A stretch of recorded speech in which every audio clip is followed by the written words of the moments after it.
Zara Sultan. Mr. Speaker, in September the Prime Minister stood at this dispatch box and told the House he had full confidence in Peter Mandelson, a man whose relationship with convicted paedophile Jeffrey Epstein was public knowledge. The Prime Minister knew and backed him anyway. Now he claims he had no idea that this twice-fired government minister had failed MI6 vetting, despite journalists putting that directly to Downing Street that very same month. Mr. Speaker, we all know that the Prime Minister appointed Mandelson because he owes his job to him. He appointed him, he defended him, and now he claims to know nothing. He is gaslighting the nation. So let's call this out for what it is. The Prime Minister is a barefaced liar, and if you had any decency left... No, order. Sit and leave. Leave now. I'll name you otherwise. I'd go now if I were you.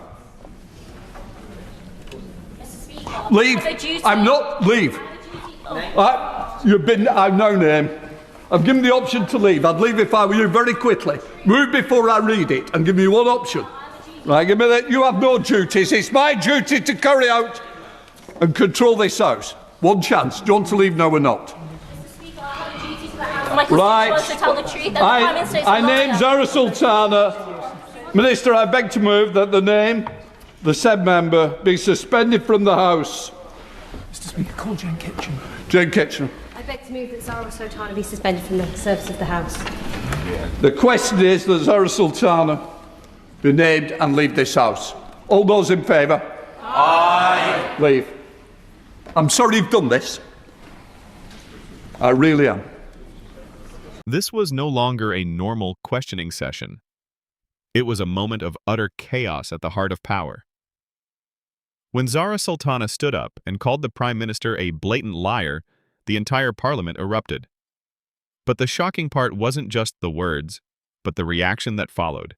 Instead of clarifying the accusation, the system immediately silenced the questioner. A simple question. If what she said was wrong, why not refute it directly? Why choose the quickest way? Expulsion, suspension, suppression. This was no longer a democratic debate, but a hastily orchestrated damage control operation. And that raises a bigger question. How much truth is being hidden behind parliamentary procedures? The image of a member of parliament being asked to leave the room simply for daring to speak frankly sends an extremely dangerous signal. When power is no longer accountable for questioning, the very foundations of democracy begin to crumble. The people aren't stupid. They see it all. They see how difficult questions are silenced, how transparency is replaced by imposed power. And this is the most frightening thing. If today a member of parliament can be silenced in the middle of the chamber, who will be next tomorrow? When the truth becomes something that requires permission to speak, it's no longer politics. It's a sign of a system spiraling out of control.